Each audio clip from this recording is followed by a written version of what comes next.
although these clips are available from Smart and they're not particularly expensive, they're about £1 a go, when you've got to replace 8, 9, whatever, that's still more than you really want to pay. So I bought some suitable replacements. They got a very slightly smaller head on them, but they are exactly the same length and width. So you do just make sure the plunger is out, put it in place, and then it's rock solid. Now, because to save myself a bit of money, I bought some, so I'll stick the rest of those on smartmods.co.uk in case you need to buy some yourself. I'm just going to systematically go around the car and fit all the ones that I'm missing. So I think there's some underneath the front tray as well. A bit nicer as well. They're these ones are a bit off. Those are a bit of a nicer black colour. Right, on the this episode, we're going to be fitting a Ctek comfort indicator panel, which actually connects to the your 12-volt battery, and it gives you an indication as to how well it's charged. If there's a red, amber, and a green LED. If it's green, then it's fully charged. If you've got one of these sitting around a lot, then it's always good to have something like this where you can plug it into a trickle charger, keep it topped up. Instructions, don't need that. Yeah, and all this does, you've got 2 connections to the battery, and you've got a little indicator panel that you put somewhere. Where you put it is up to you, but I think the cables are fairly long on these. So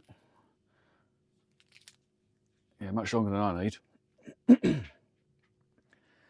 So I'm tempted to actually put the indicator in the side of this little storage box here. At least that way I can have it have the trickle charger plugged in. Actually have the trickle charger placed in here. That closed, and it will sort of keep it a bit more watertight. Yeah, because although the battery in this it's a good type of battery, it's an AGM.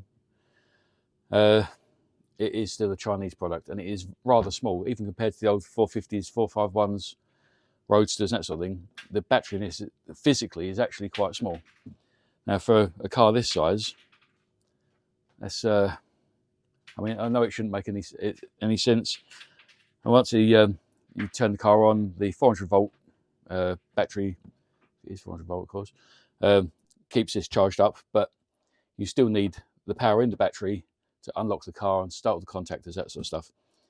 The 453 had a lot of issues with the battery dying, and you'd have nothing but an issue with those. So until we know if these batteries are actually any good long term, because these cars haven't really been out long, yeah, I'm going to fit one of those. Have to see which of these sides is easier to push it through and get it connected up. Access is fairly simple. Jab a screwdriver in, rest all clips. And here's the battery. Now, although it looks like it's fairly large, it's actually not. The battery is only that sort of size, 175 by 175, which is very, very small. The only other thing, I need to try and work out where I can cut through that's going to be safe.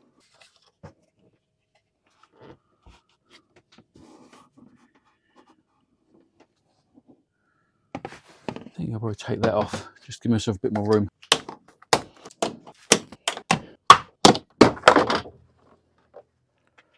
Right, there's plenty of room between what I'm assuming is going to be, there's probably a good 2.5 inches between that, but there's a pair of ribs you need to get between those. And once that's slotted in, you push that through the hole, that'll clip in, connect the those to the battery, and then hide the rest of the wires. I imagine the box probably tells you the size of the hole required. What have I done with the box? Right, found the instructions, little diagram. To be honest, looking at it, the way it would fit through that, I don't really trust it. It looks a little bit too large. So I'll go for the 21mm width, that seems fine. Where it says 36.8mm, I'll probably go down to 34 and then smash it with a hammer maybe. Just want a little bit of tightness there. It's got like a rubber membrane on it, so that'll stop water getting in, I suppose. Okay, with the use of a rotary tool like a Dremel and a bit of a knife, I've created what I think is the right size hole.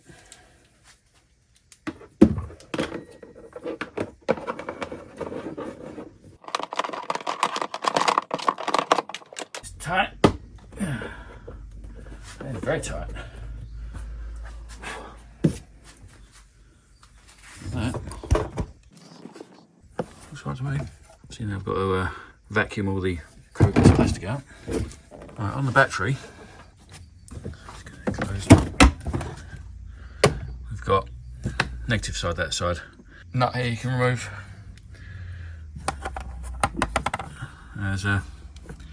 There are a few positive connections here. And lucky enough, there's actually, they give you little spaces to run wires up. Right, so we've got space to come in there. And I think I'm going to go, I don't really want to go through one of the fuses. I may just go on the opposite side of that fuse. Negative, you haven't really got much of an option. You've got one, that's it. So at least the ring terminal is the right size to go over it.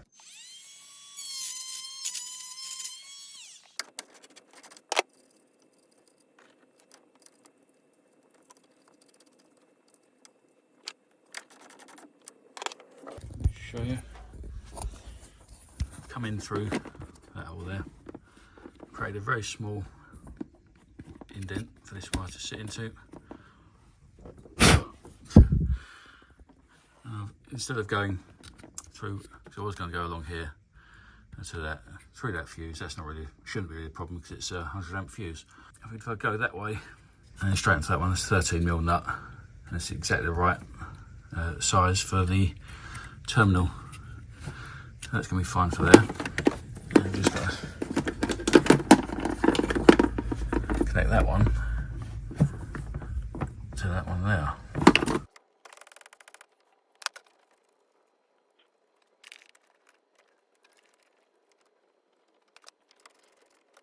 Now it's worth noting that when you're using this and you're on the negative terminal, don't touch that end to any of this, otherwise you get big sparks and your pants get filled up. That's in now. That can go.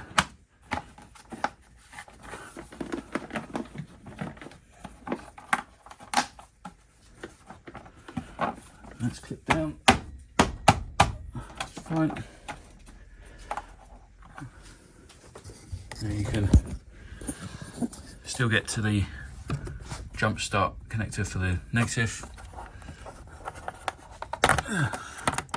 Still get the jump start connector for the positive. That comes out there, it's nicely hidden in there. What you gotta do is just hide, make those look nice. Simple as this coiling up. I'll just throw a zip tie around that, I think, and post it down there.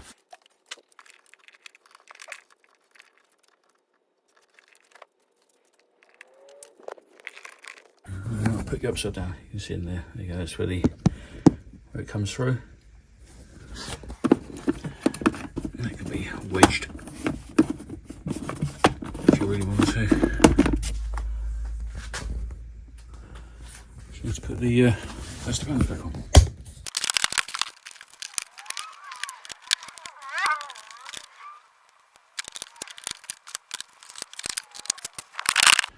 Right, that is everything put it back together again. Look inside here. You see it's flashing green, so it's full up. That's because the car's actually running. Once it's running, it's charging, so it's going to say it's full up. And then, if you do want to put it on charge when it's not running,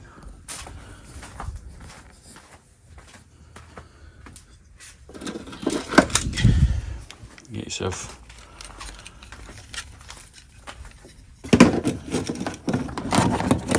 Ctek chargers.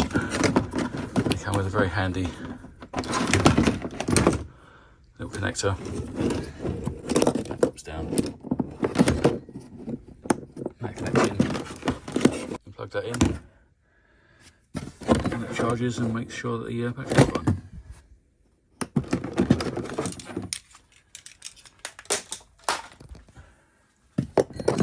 I just have to have a little tidy up. Right, it's all nicely done. Slam. Okay. Why are there letters all over the floor? Okay, I've already fitted the rear number plate. That's easier because there was places to bolt it on. Now, if you're boring enough to have watched the previous video, you will know that I took a bit off the car. And where is it? It's over here. This part with the nice screws in it is supposed to go on out, but since so much of it is broken, actually go on there, that should push through there, and those clips should hold it in place. But yeah, it's sort of smashed to bits. I thought, well, it does look a bit janky, doesn't it? So we'll lose that. We'll just get a standard one like that. I don't really want to screw through it, even though there are screw holes already there, and even up there. Since this is a grill, I could actually use zip ties again. I should be able to reach in far enough to get them from one to the other. And the zip ties should be low profile enough for that to fit in place. Yeah, that worked out fine. Yeah, it sort of follows the curve. Once there's a plate in it, it should be even better. If I can find the plate, of course. So literally all I've got left to do is, well, I've got to glue that bit back on until I wait for the new one to turn up. It's got to go up there. I don't want to do it on too much because obviously I need to get it off again. And then take it to a body shop so they can take out a few dents and colour code the bonnet. Apart from that, it's fixed. I might have to start looking at larger wheels. I've already asked about brakes, or the brake discs. Still doing research. And these are a throwback to the past, if you're English anyway. And obviously, if you're born in the 70s, you'll definitely recognise that. That's got to be worth something, surely. Forget what I said. I forgot about the inside. Got the rain and light sensor to go in, but you can't just push that in. That'd be far too simple, wouldn't it? It has to make a direct contact with the windscreen, and to do that, you need a little rubber pad. There's a couple of different types. You can get like a little squidgy gel, and you put the squidgy gel on it, and you let it set for 10 minutes, and you push it in. Or you get a sticky pad, and you stick the pad on there, and then you stick it in. One of these ones, this is like a silicone pad, and these were so hard to get that I decided just to buy a load of them, and I'll stick the rest on the Smart Mod shop. I also got the sticky pads for the 451 and the Roadster as well. So if you need those, on there.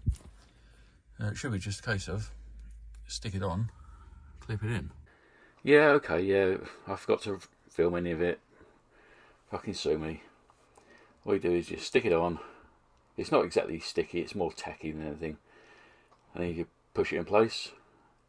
And as you push it in place, you look from the other side, and you can see that if there's any air bubbles, you just give it a little massage, and the air bubbles move out, and that's it, you're done.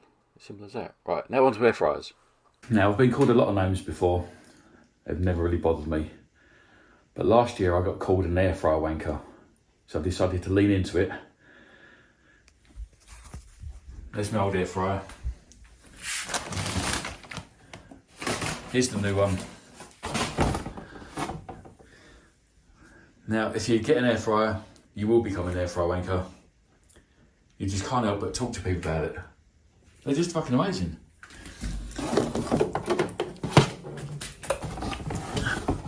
This black Tefal one was on offer from the Tefal website. God, I feel so sad even talking about it. What happened in my life? See, the problem is that you get to my age and then you start worrying about things that never really worried you before. Like the price of electricity. You know, with your standard oven, you turn it on, it takes like 7 to 10 minutes to warm up. That's like some electricity you don't really have to use. Whereas these, they heat up within a minute. So you're actually using much less electricity. You're not heating up an entire oven just for like one small thing that'll easily fit inside one load. But then the problem is that you get one, you know, it sits in the corner, you use it, and then less and less you start using your oven. And then it gets to the point where you're thinking, actually, I could probably do with a larger one. That's when you become an air fry wanker. And you start looking at the larger ones. And that one was 120 quid, I think. I've probably saved that electricity in the last year. And I started looking at the larger ones. They're always like 200 something plus quid. And I think this one was 120 quid. So you got one that's larger than that one. And a tiny little one as well. Sadness overload. So excited. Oh, come on. Arseholes.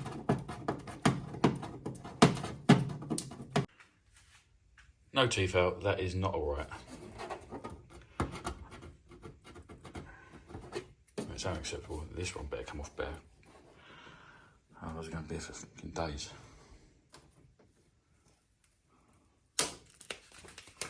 I said they do know how to do it. Yeah.